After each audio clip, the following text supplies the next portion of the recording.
കാര്യവട്ടം ക്യാമ്പസിലെ ജാതി അധിക്ഷേപത്തിൽ സെനറ്റ് യോഗത്തിലും സർവകലാശാല ആസ്ഥാനത്തും വൻ പ്രതിഷേധം. ഡീൻ ഡോക്ടർ വിജയകുമാരിയെ പുറത്താക്കണമെന്നാവശ്യപ്പെട്ട് SFIയും ഇടത് സെനറ്റ് അംഗങ്ങളും പ്രതിഷേധിച്ചു. CN വിജയകുമാരിയെ ന്യായീകരിക്കാനെത്തിയ BJP സിൻഡിക്കേറ്റ് അംഗങ്ങളുടെ ജാതി പരാമർശവും പ്രതിഷേധത്തിന് വഴിവെച്ചു. ഡോക്ടർ N വിജയകുമാരിയെ മാറ്റി നിർത്തി അന്വേഷണം നടത്തുക, ഡീൻ സ്ഥാനത്ത് നിന്ന് പുറത്താക്കുക എന്നീ ആവശ്യമുന്നയിച്ച് സെനറ്റ് യോഗത്തിൽ ഇടത് അംഗങ്ങൾ പ്രതിഷേധമുയർത്തി.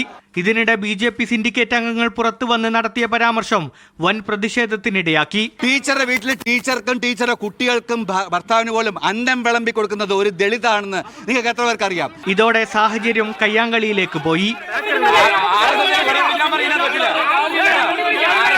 പിന്നാലെ സർവകലാശാല ആസ്ഥാനത്തേക്ക് SFIയുടെ മാർച്ച്.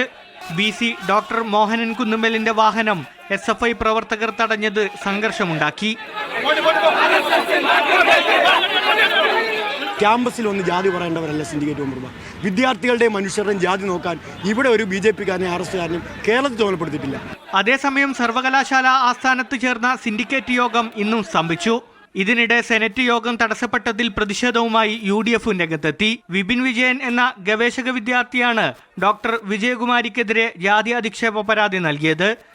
സംഭവത്തിൽ കേസെടുത്തതിന് പിന്നാലെ ഹൈക്കോടതി വിജയകുമാരിക്ക് മുൻകൂർ ജാമ്യം അനുവദിച്ചിരുന്നു. വിവാദങ്ങൾക്കിടെ ഈ മാസം 18-ന് സിൻഡിക്കേറ്റ് യോഗം ചേരും. മീഡിയ 1 തിരുവനന്തപുരം.